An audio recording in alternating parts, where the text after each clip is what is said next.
Originally, the building was built as a steel manufacturing mill back in 1850. The city of Paterson, as most people know, was the first industrial city in this nation.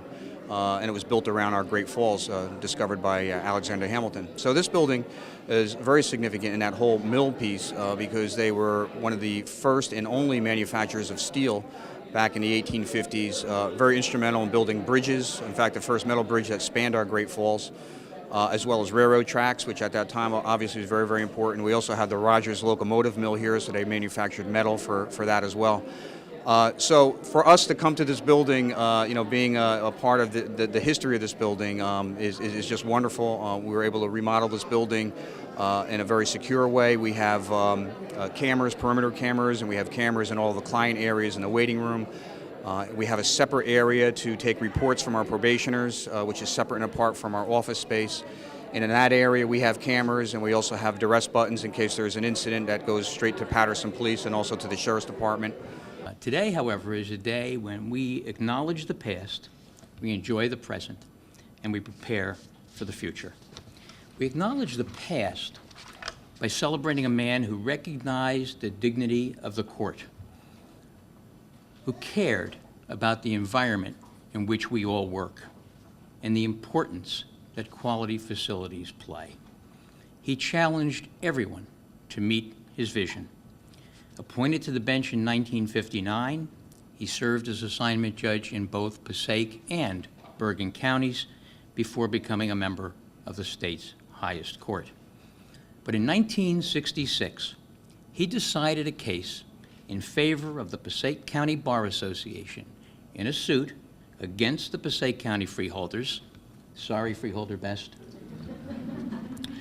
which resulted in the construction of the new courts building, the building which today houses our civil and criminal courts.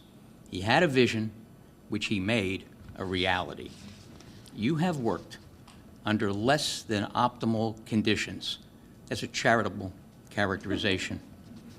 Spread among a number of buildings and various floors in the annex in space which can best be characterized as challenging.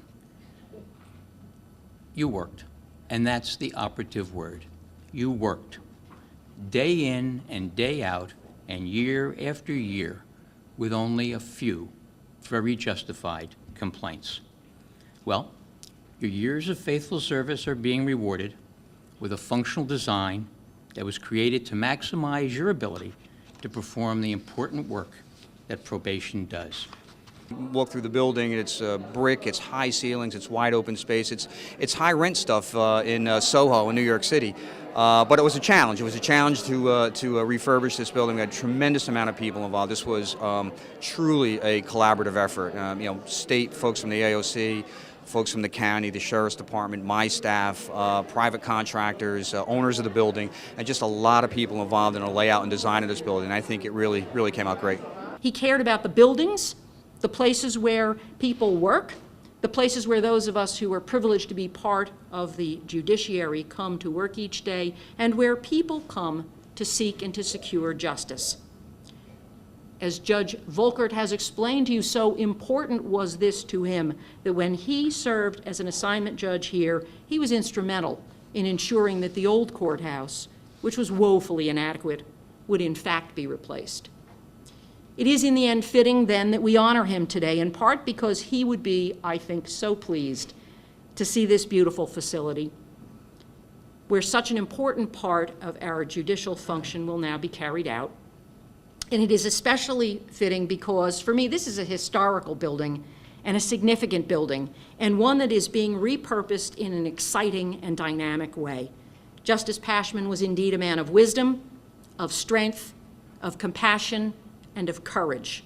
What a tribute, what a fitting tribute to such a giant in our judiciary and in the life of the courts of Passaic County that we honor him today in this extraordinary place. On behalf of the Supreme Court, I am honored to be part of this day. This building is one of the reasons why we refer to Passaic County as historic.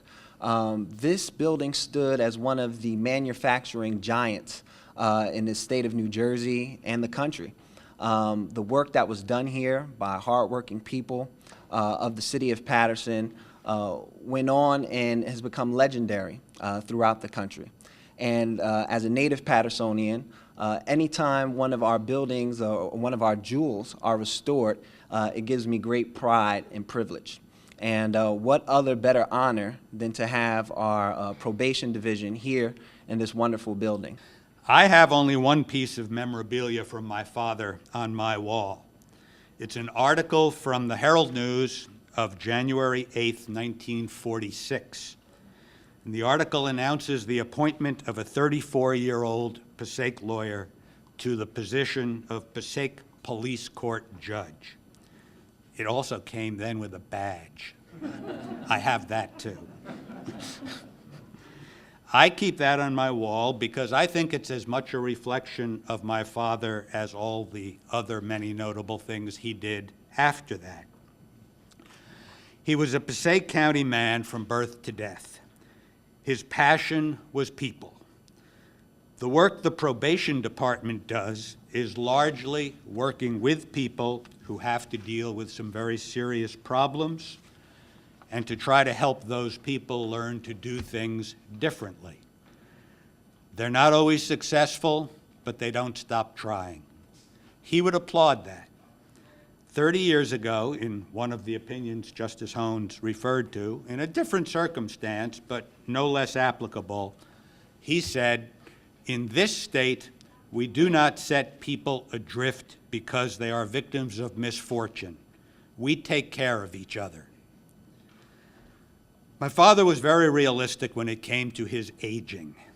In his 80s, when he might see somebody that he hadn't seen in a long time, often that person would say to him, "He looked great." And later when he was talking to me, he would say what the person really meant was, "You're still alive and practicing, huh?" He died nearly 13 years ago. This year he would be 100. He left the Supreme Court almost 30 years ago. That makes it all the more meaningful to our family to know that his contributions haven't been forgotten. I'm happy that so much of the family was able to be here, and we are all happy that he is still remembered and being honored in this way. And we thank you for that honor. Thank you.